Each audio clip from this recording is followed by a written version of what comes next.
আমি এসেছি বগুড়া জেলা থেকে।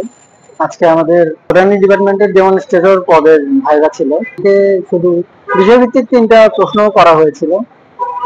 একটা হচ্ছে ডিএনএ নাইট্রোজেন যে বেস থাকে সেটা, আদিকোষ এবং প্রকৃত কোষের পার্থক্য, ছত্রাকের বৈশিষ্ট্য বলতে বলে। আমার নাম হ্যাপি আক্তার, আমি কুড়িগ্রাম জেলা থেকে এসেছি। আমার আজকে প্রাণী বিজ্ঞান প্রদর্শতা ভাইভা ছিল। আমাকে প্রথমে প্রশ্ন করা হয়েছিল যে আমি মাস্টার্স করছি কিনা।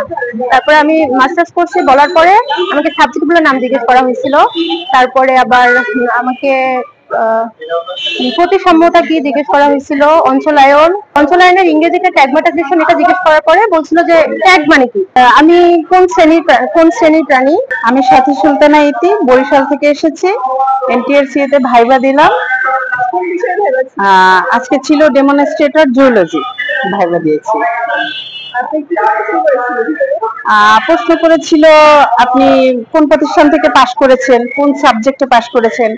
তারপরে সাবজেক্ট ওয়াইজ কিছু প্রশ্ন করলো, যেমন আইস জিজ্ঞেস করেছে। আমি তো বলেছি যে ফিশারিতে পাশ করেছি, তখন আইস নিয়ে, মাছের বয়স নির্ণয় করা নিয়ে, তারপরে জেনেটিক্স দিয়ে প্রশ্ন করেছে, জিনোটাইপ ফিনোটাইপ কাকে বলে। তারপরে কোষের ছবি আঁকতে দিয়েছে, কোষের কোথায় কি আছে সেটা। তারপরে ডিএনএ নিয়ে প্রশ্ন করেছে। আমি মোহাম্মদ ফিরোজ সরকার, আমার জেলা রংপুর জেলা। আমি জীববিজ্ঞান ডেমনস্ট্রেটর পদে পরীক্ষা দেওয়ার জন্য আসছিলাম। আমি জিজ্ঞেস করলাম যে হচ্ছে আপনার কি অনার্স মাস্টার্স কমপ্লিট হয়েছে কিনা, জিজ্ঞেস বললাম। তখন বললো যে প্রকট এবং প্রচন্ড বৈশিষ্ট্য কি, উত্তর বললাম। এরপর উনি বললেন যে প্রকট বৈশিষ্ট্য এবং প্রচন্ড বৈশিষ্ট্যের আপনি কি হচ্ছে জেনোটাইপ গুলো বলতে পারবেন, একটা যে কোনো একটা উদাহরণ দিয়ে। হ্যাঁ, বললাম। তারপরে বললো যে আপনি কি হচ্ছে এই মেন্ডেলের যে কয়টা সূত্র, তো বললাম যে 2টা সূত্র, আপনি সূত্র 2টা বলেন। তো বললাম তাদের অনুপাত বললাম। তারপরে হচ্ছে আমাকে জিজ্ঞেস করলো যে জিনোম কি, বললো যে জিনোম সিকোয়েন্স কি, সেটা বললাম।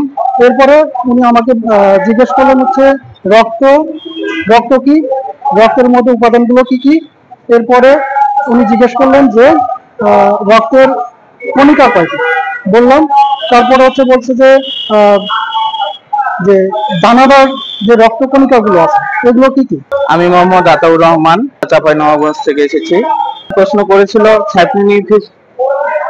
সাইপ্রিনিফর্মিস বর্গ এবং পন্ডিফিসের বৈশিষ্ট্যগুলো এবং আইস সম্পর্কে প্রশ্ন করেছিল।